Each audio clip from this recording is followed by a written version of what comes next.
Hello, welcome to Fun and Friends. I am Avalon. I'm Sabrina. And I'm Jasmine. And welcome to our channel. How was everyone's Thanksgiving? Let us know below. How was yours? It was pretty good. I mean, we went up to Idlewild over basically Thanksgiving break for the schools, so got to go camping. Chewy absolutely loved it. He's still really tired, as you can tell. He was like half falling off the couch. He didn't even care. He's slowly recovering. We hiked up this ginormous mountain, and he tried to bring this Tree?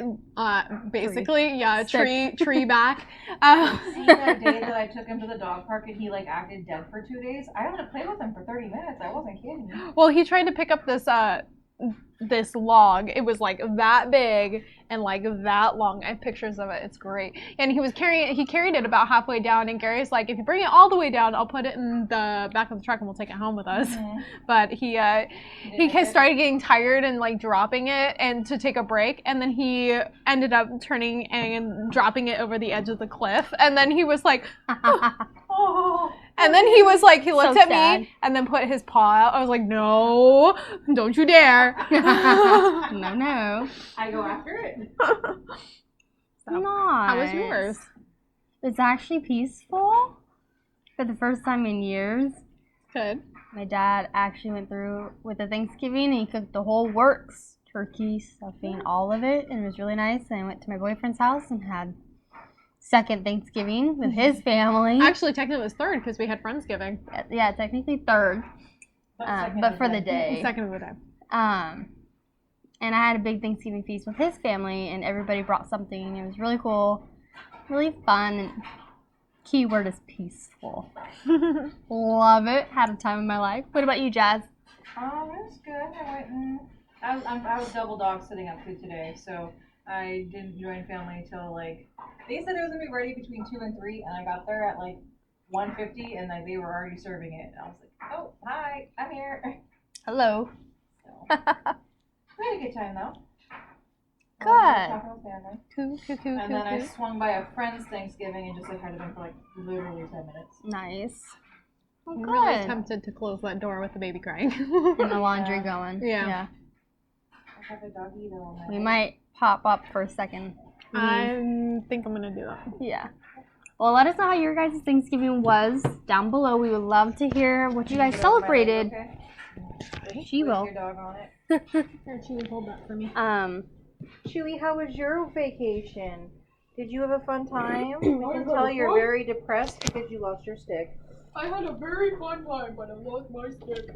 Let us know how you all celebrated. What foods do you eat at your Thanksgiving? I know not everyone celebrates it with a turkey, so let us know down below. We'd love to hear it.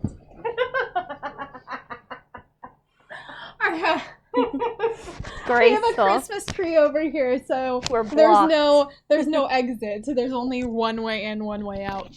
And it's currently being blocked by my leg, which is And being Chewy. used as a dog pillow. Yeah, no, choo-choo. All right, so let's get into Recap the book. of last chapter. So in our last chapter, we had our epic circus dueling, and it was supposed to be Sophie versus Ted Rose, and Sophie won with flying colors, and that resulted in the circus arena kind of being literally torn apart and transferring over to the other school side. Yeah. So everyone's fighting for their lives right now, and clinging on to bits and trying to crawl away. And yeah, we'll see who lives. Yep. And who died? Do we all live? Does anybody die? I think everyone's All going we to die. know is Sophie left with a wrap of her cape and a vanishing act. The good never bothered me anyway. The Witch of the Woods Beyond. When terrible things happen, my mother always said, find what's good in it, Hester puffed, sprinting past petrified Castor and Beazle through Mischief Hall. When terrible things happen, my daddy always said, eat, Dot panted, turning a corner behind her. They slammed into Mona and Arachne. What's happening? Mona cried. Go to your room, Hester bellowed. Don't come out. Mona and Arachne fled inside and locked the door. Hester and Dot ran down the stairs and saw Hort, Raven, and Vex coming up. Go to your room! Dot yelled. Don't come out! The boys looked at Dot, then at Hester. Now! Hester barked, and the boys scuttled away. Suppose I'm a henchman, pouted Dot. Then we won't be in the same classes next year. If there's even a school left, Hester snapped. They sprinted past the stair room and barking scared Nevers back into their rooms. I can think of one good thing, said Dot. No homework. Hester stopped suddenly, eyes wide. Dot, we're not prepared for a real witch. We're first years. It's Sophie, Dot said. The same girl who likes perfume and pink. We just need to calm her down. Hester cracked a smile. You know, sometimes we don't give you enough credit. Come on, Dot blushed, trotting along. Maybe Annadale found her. After clearing the rest of Malice, the two girls limped exhausted into room 66 and found their roommate reclining against a bunched up sheets. Everyone's locked in their rooms, Dot said, airing out her tunic, wiping sweat. Hester frowned at Annadale. Did you even look for Sophie? I didn't need to, Annadale yawned. She's coming here. Here? Hester snorted. How on earth would you know that? Annadale pulled back the sheets, revealing Grim, bound and gagged. Because he told me. In the School for Good, Chadwick and Tedros stood guard outside the Valor Common Room. Shirts ripped and bloodied inside the packed, musty den, girls sniffled their ball dates snuffled in their ball date. Oh, yes, sniffled. But it says snuffled, but I get it. Okay. Girls snuffled into the ball date's arms while Beatrix and Raina crept to wounded boys with salve and bandages. By the time the sun came, there were two asleep. Only Agatha didn't dare to rest. Curled in a zebra skin chair, she thought of the girl who had once brought her cucumber juice and bran flour cookies, who took her on walks and confided her dreams. That girl was gone, and in her place, a witch who would hunt her dead. She looked through the window at the bridge, dim lit with petrified teachers, a magical wave frozen beneath. There was no accident, no great mistake. All of this was part of the schoolmaster's plan. He wanted his two readers at war, but whose side was he on? As the sun flooded the room, readjusting.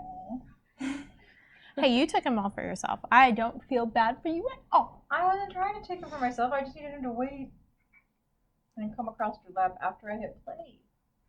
That's all I said I was going to do. Not my fault. He just decided to go. He ran out of steam halfway. You can call him over. No. It's better this way. None of us have him. As the sun, your own dog flinch with your cackle. You did. I got lots of cuddles earlier anyway when I was having a migraine. So. See? Let the guests enjoy the dog. He's my dog. I know, but fur aunties need their love. We need our daily dosages. That is true. But you know how many dogs she has? 5. 5 dogs of the extreme. You got a Chihuahua pack with a Great Dane to be leader. Exactly. I say to be because he's a baby. He's a big baby. He's a baby Dane. Yes, baby Dane. Roger. A soon-to-be great Dane. Mm-hmm. All of this was part of the schoolmaster's plan. He wanted his two readers at war, but whose side was he on? Oh my gosh, I need to slow down. Yep. As sun flooded the room, Agatha kept her eyes open and waited for Sophie's next move. In room 66, morning came and went. So did afternoon. You wouldn't have any nibbles about? Dot asked from her bed. Hester and Annadale stared at her, gagged, grumbling between them. It's just, I haven't had anything since yesterday, and I can't eat chocolate anymore since you made me live in a toilet because chocolate reminds me of... Hester tore off Grim's gag. Where's Sophie? Come, Grim spat. When? Hester said. Wait, said Grim. What? Grim come. Grim wait. Hester looked at Annadale. This is why we're here? A key turned in the door, and all three girls dove under their beds. Grim! Sophie slunk in, slipped off her black cape, and hung it on the door hook. Where are you? She scoured the room, scratching her scalp with sharp, dirty nails. Under the beds, Hester, Dot, and Annabelle gasped as clumps of white hair fell. Sophie spun and saw the lump moving under her covers. Grim? Leery, she reached for the bed. Three girls tackled her from beyond. Get her wrists! Hester cried, tying Sophie's legs to the bedpost with burnt sheets. Annabelle secured Sophie's wrist over her head next to Grim's, while Dot beat the Cupid over the head with a pillow to make herself useful. I just see that scene in my head. It's just chaos. Utter chaos. Yeah. And Dot just trying to feel useful, so she's like, I don't know what to do. Pillow! I'm doing something. I'm trying to be helpful. Hmm. Perhaps you've forgotten, Sophie drawled, but I'm on your side. We're all on the same side now, Hester hissed, against you. I admire such sweet intentions, Hester, but good is not on your side. In the light, Hester noticed Sophie's face ruined with wrinkles. You'll rot here until we figure out how to retrieve the teachers, Hester said, hiding shaking hands. Just know that I forgive all of you, Sophie sighed, before you even have to ask. We won't ask, Hester said, shunting Annabelle and Dot away. Annabelle grabbed Sophie's cape off a hook. You'll come back for me. They turned to Sophie, who smiled to reveal more missing teeth. You'll see. Hester shuddered and shut the door behind them. The door opened and Dot peeked in. You wouldn't happen to have any snacks? Hester yanked her through and slammed it. Immediately, Grim chewed through the gag and spit it out. Good boy, Sophie said, stroking him as he munched her binds away. You did so well keeping them here. She opened the closet and pulled out her musty sewing kit and boxes of fabric and thread. I've been very busy, Grim, and still more work to do. Crack! Sophie turned to the door. Crack! Crack! Outside it, Annabelle hammered boards, locks, and screws onto the door while Hester and Dot barred it with statues and benches from the hall. Hester caught Nevers peeking out of their rooms. Stay inside, she boomed, and doors closed. I feel awful, Dot said. She's our roommate. Whatever that is, it is not our roommate, said Hester. Inside, Sophie hummed along to the hammer and needle magically sewing under her lit finger. They'll just have to undo it, she sighed, remembering the last time somebody locked her in her room. All that work for nothing. By the early evening, the Evers grew restless and began to venture in groups to bathe. They moved in a vigilant. Yeah, thank you. Vigilant mass. Post-migraine brain. Yeah, I was like, It's okay. what is that word? I know that word, but I don't know what it is. Why is my brain not working? My tongue is refusing to pronunciate it.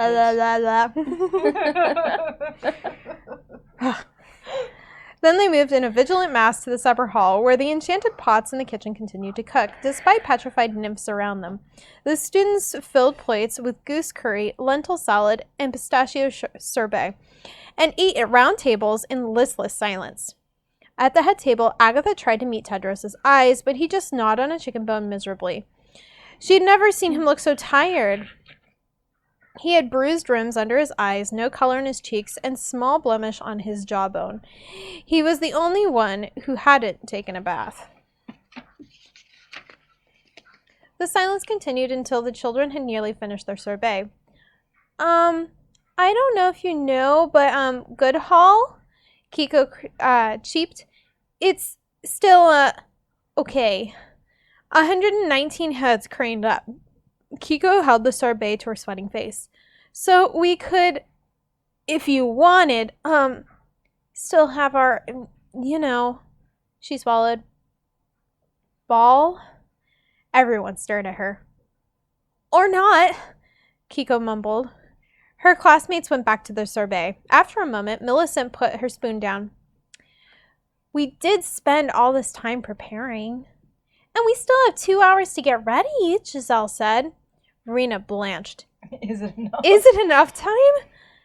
I'll sort out the music, said Tristan. I'll check on the hall, said Tarquin.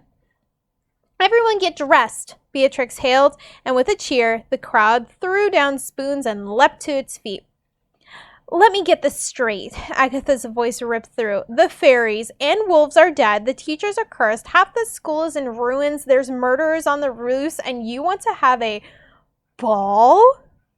We can't give in to the witch, Chadwick shot back. We can't give up our gowns, Rena warned. The Evers blew up in angry agreement. The teachers would be proud. Good never surrenders to evil. She wants to ruin our ball. Everyone, shut up! The room silenced. The Evers turned to Tedros, still seated. Agatha's right. We can't have a ball now. His classmates slumped, nodding. Agatha exhaled. First we find the witch and kill her, Tedros snarled. Agatha's fist balled up as Evers exploded into cheers. Kill the witch! Kill the witch! You think she's just waiting for us? Agatha shouted, leaping atop her chair. You think you can just stroll into evil and kill a real witch? Hell yeah. Watch me. Can you put a little more in mine as well, if there's any left? That was it. That's okay. I'll go and make some more later. Okay. The chant ceased. One or two. What do you mean? One. What do you mean, real witch? Beatrix glared up at her. Kiko paled with understanding. The historian really is writing your fairy tale, isn't it? Agatha nodded, and the room burst into nervous titters. We don't know who controls these fairy tales, she said over them. We don't know if the schoolmaster is good or evil. We don't even know if the woods are still balanced. All we know is Sophie wants me dead and will kill anyone in her way. So I say we go back to Valor and wait. Everyone's eyes shifted to Tedros, frowning up at her. Well, I'm captain of this school, and I say we attack.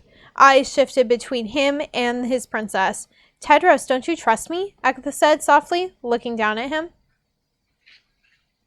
The silence thickened. Her question hung in the air. Tedros hot beneath her gaze. Sorry. It's okay. I thought she was going to put it in the microwave. I was like, you do realize. Okay, anyway. The silence thickened as her question hung in the air. Tedros' hot breath beneath her gaze. The prince broke eye contact and looked away. Back to Valor, he mumbled.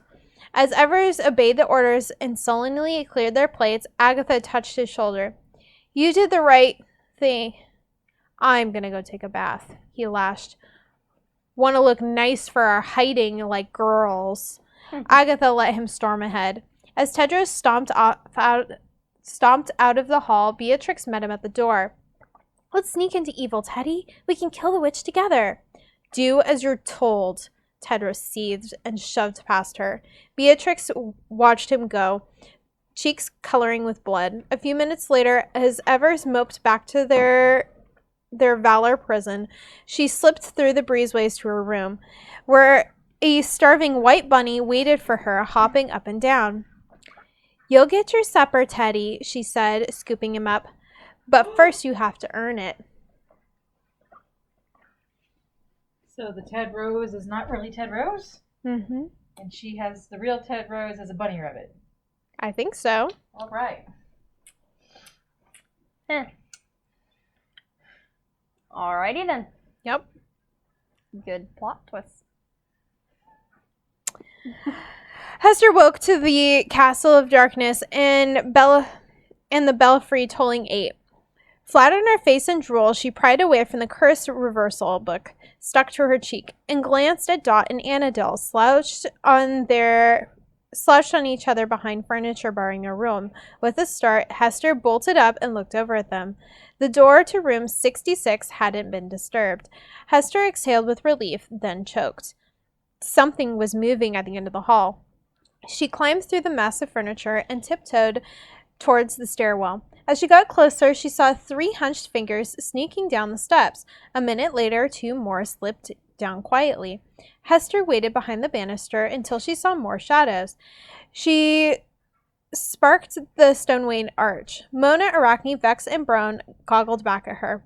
"Why aren't you in your rooms?" Hester yelled. "We're coming to help you," Mona said. "We have to fight back," said Vex. What are you?" Then Hester saw what was in their hands. Annabelle was dreaming of sewers and Dot of beans when both felt jabs in their stomach. "Look!" Hester held a black card, glittering green and inked in ghostly white script. "Now good comes to kill us all because we've ruined their beautiful ball. But, dear Nevers, we'll have our revenge. Arrive at 8 p.m. in Evil Hall." "It's a cute poem, but hardly worth asking us for. But hardly worth waking us for," grogged Dot. "What's this revenge?" "There is no revenge," Hester shouted. "Then why did you write it?" Annabelle said. "I didn't, you idiots." Both girls looked at her. Instantly, they scrambled for the stairs. "How did she get out?" Annabelle hollered, jumping 2 steps at a time. "She did it before she came," Hester yelled back as the clock told 8:30. "She's so good with our pranks." Dot tripped down the stairs. "What do you think her revenge will be?" "More ravens?" Annabelle asked. "Poison clouds?" Hester said. "Firebombs placed under both schools so they go off at exactly the same time?" said Dot. Hester whitened. "Suppose they're all dead." They sprinted through the stair room, past the supper hall, past the exhibition of evil, to the cobwebbed, skull-carved doors at the far end of the school.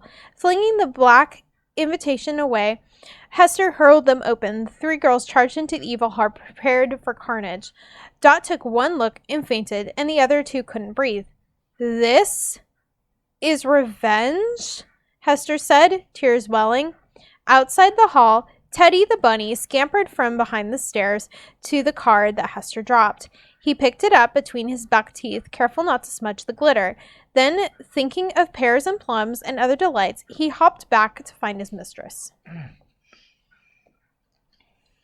Slumped against the back hall of Valor Common Room, Agatha tried to keep her eyes open, but they drooped heavier and heavier until she toppled back and arms caught her. She squinted at Tedros as he kneeled in his undershirt, ready and wet from his bath. "Sleep," he said. "I'm here now." "I know you're upset with me." "Shh," he said, clamping her tighter. "No more arguing." With a guilty smile, Agatha surrendered to the strong arms and closed his eyes. The common room doors slammed open. "Teddy!" Beatrix burst in, waking the Evers. Tedros looked up, irritated. "They're coming!" Beatrix cried, and thrust him the black card as Agatha sat up in his arms. "They're gonna kill us!" Tedros read the ghostly white script, veins tensing in his neck. "I knew it!" Agatha tried to see over his shoulder, but he lunged to his feet. "Attention!" Evers sat up at once. "At this very moment, the villains are planning revenge on our school," Tedros proclaimed in cries. "All the Nevers are now in league with Sophie. Our only hope is to attack the school for evil before they come for us. We charge at 9 o'clock. Agatha stood in shock. "Prepare for war!" "Prepare for war!" Tedros roared, throwing open the doors. "War!" Tedros bellowed. "And so we shall go to war." "And so we shall go to war." "War!" Chadwick bellowed, herding Evers after him. "Prepare for war!" Dazed, Agatha picked up the fallen card. As she read it, her eyes flashed. "No, don't attack!" She ran out of the common room, a foot thrust into her path. Agatha smashed into the wall and blacked out. "Oops," Beatrix said, and sashayed for the others. Agatha's eyes fluttered open to a seething headache and a deserted hall. Grunting with pain, she followed the shoe prints through the breezeway to Honor Tower, then down to Hansel's Haven, before an ominous sound of sword on stone. She peeked into the room of sparkly rock sugar to see Ever boys sharpening their real blades, arrows, axes, maces, and chains they'd thieved from the armory. "How much boiling oil?" called one. "Enough to blind them all," shouted another, striking his sword against whetstone. In the lollipop room, Raina sheared girls' dresses to make them more practical for combat, while Beatrix armed each girl with a bag of jagged stones and thorn darts. But the boys train for war in class, a girl moaned. We haven't even learned to fight, said another.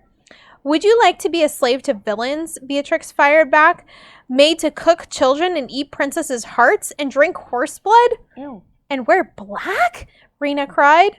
Evergirls gulped. Then learn quickly, Beatrix said. In the marshmallow room, Kiko and Giselle lit dozens of torches while in the gumdrop room, Nicholas and a fleet of boys hewed a battering ram.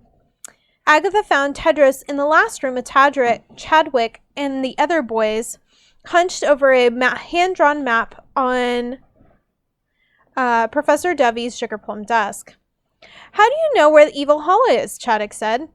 It's just a guess, said the prince. Agatha's the only one who's been in that cursed school, and I can't find her. Tell Beatrix to look for her again.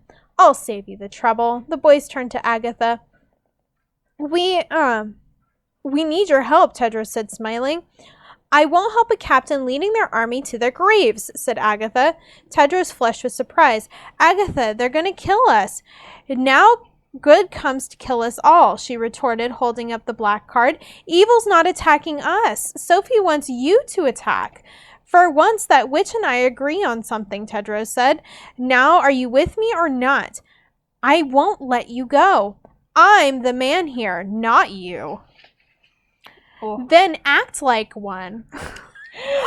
Love it. Love it. You go, girl. The clock struck 9 o'clock.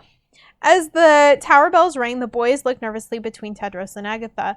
The last toll ceased. In the silence, Agatha saw the doubt in Tedros' eyes and knew she'd won. She smiled gently and reached for his hand, but Tedros pulled it away, glowering at her. His face swelled redder and redder. We charge now, he cried. The roars exploded through the hall. As the three lieutenants ran to steer the troops, Tedros seized his map and followed her out the door. Agatha threw herself in his way. Before she could speak, he seized her by the wrist. Agatha, do you trust me? He breathed. She sighed with irritation. Of course, but... Good. He slammed the door and barred it with an arrow. I'm sorry, he said through the door in the crack, but I'm your prince and I'm going to protect you. Tedros! Agatha pounded on the candy door. Tedros! She's going to kill you all!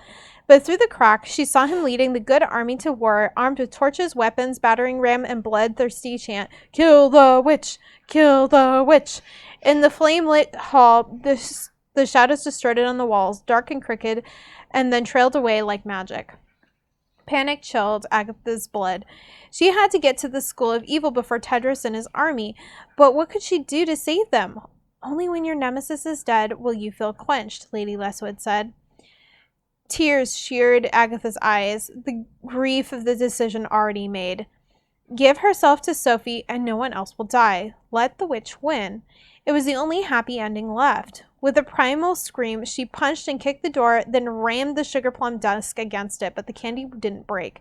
She hurled chairs into the bruleed walls, stomped on the treacle floor, but there was only one way out of this room. Dripping sweat, Agatha looked through the window.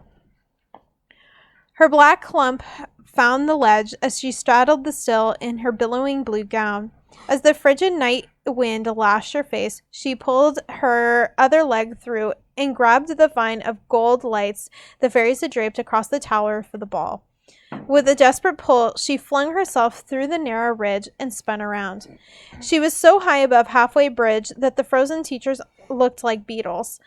The brutal wind flayed her ears and made her shiver so hard that she almost slipped. Through the glass breezeway, she could see torches flooding down Honor Hall towards the tunnel of trees. She only had a few minutes before good would storm through into Evil's hands. With chapped fists, Agatha tugged the lights above her and saw they were strung tight. She squinted at the crisscross of fairy-lit vines spilling down the tower, a glowing road to take her to the bridge. Please be strong enough, Agatha prayed. She grabbed the vine, jumped off the ledge, and heard it snap. Her body plunged, slammed into the glass ledge, and just before she careened off, something whizzed by and landed an inch from her cheek.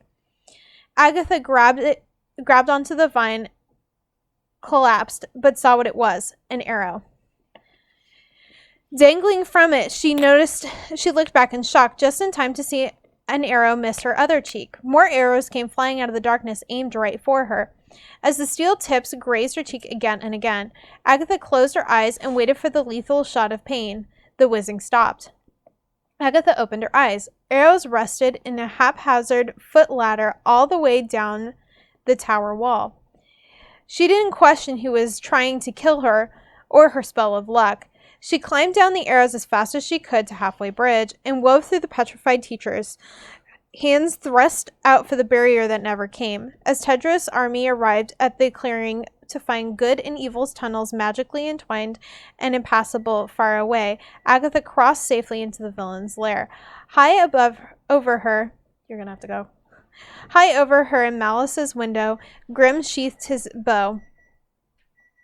And didn't harm a hair on her head, Sophie said, caressing him. Much as you would have liked. Grim grumbled obediently as Sophie peered out at Tedros' army marching around the moat, then down at Agatha, vanishing into evil all alone. Won't be long now, she said. She swept aside the clumps of white hair on her desk and continued to sew, a puppet master gleefully pulling strings. Agatha had expected to be captured the moment she entered evil, but as she crept through the leaky foyer, she saw there were no guards, no booby traps, no symptoms of war. The school for evil was unsettlingly quiet, except for iron doors creaking open and shut at the rear of the stair room. She peered inside them, found that theater of tales pristine and restored, with one difference. There, at the front stone stage, once depicted a phoenix rising from the ashes, now had a new scene, a screaming witch surrounded by ravens. Shuddering, Agatha crept up Just a little. the steps to the evil hall. Thank you. But dear Nevers, we'll have our revenge.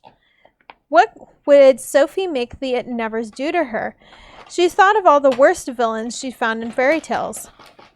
Turn her into stone, parade her severed head, cook her in mince pie. Though it was freezing cold, Agatha felt her cheeks perspire as she turned the corner. Roll her off a bale. It's okay, keep going. Roll her in a barrel of nails, cut out her heart, fill her stomach with rocks. That's so dark. It is dark. Sweat mixed with tears, she looked at the hundreds of footprints. Burn her, stone her, stab her.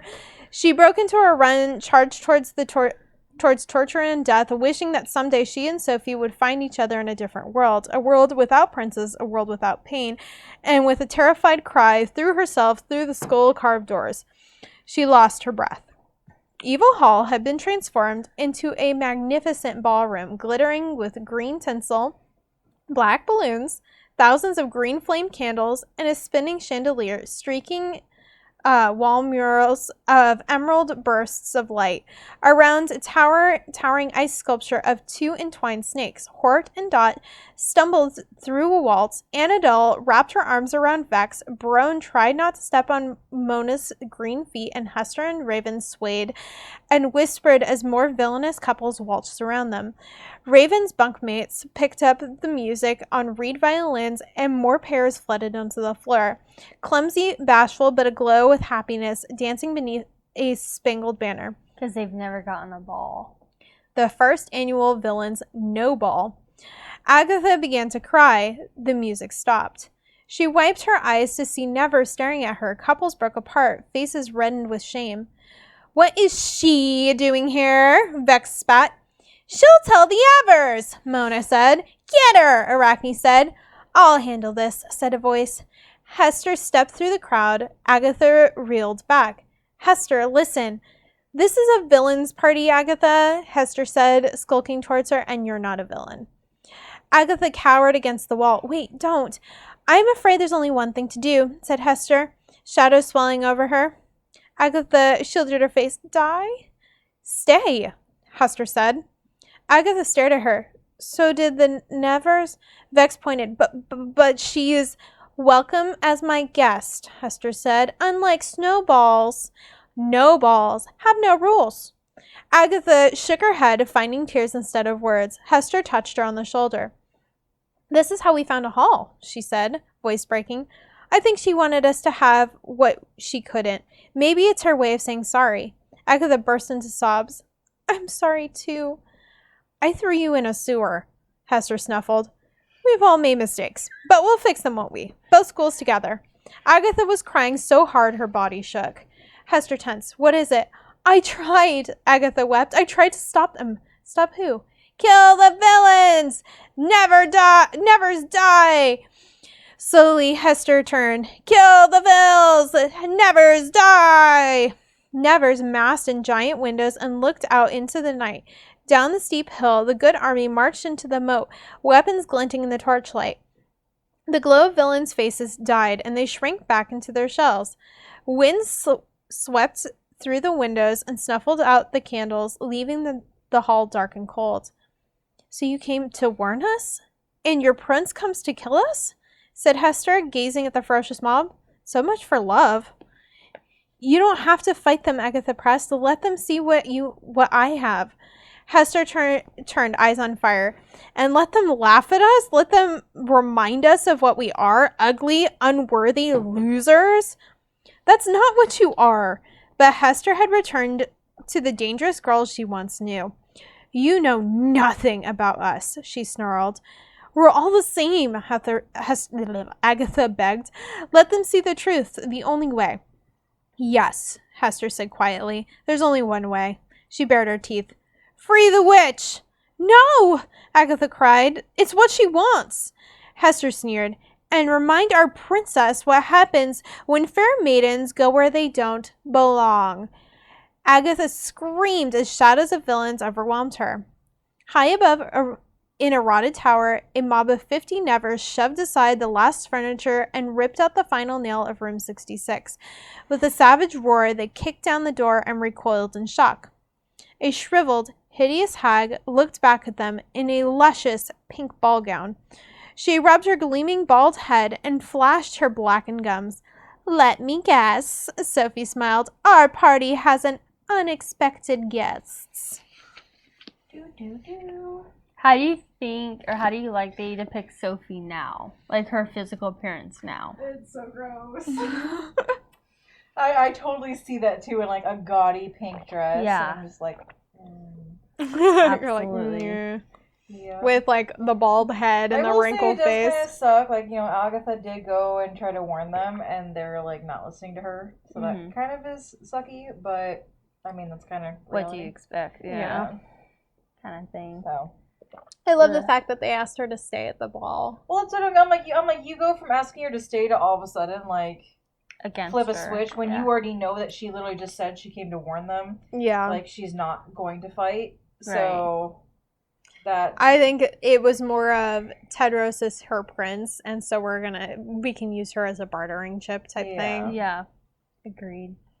What do you guys think? Let us know below how you feel about Sophie's transformation. It's kind of drastic. I want to go look up some like Sophie fan art. Yeah. We totally should. We We should do like a reaction video to some Sophie fan art. Absolutely. Well, let us know what you guys think down below. We look forward to hearing from you, and We'll see you guys We'll see you guys next time. Bye.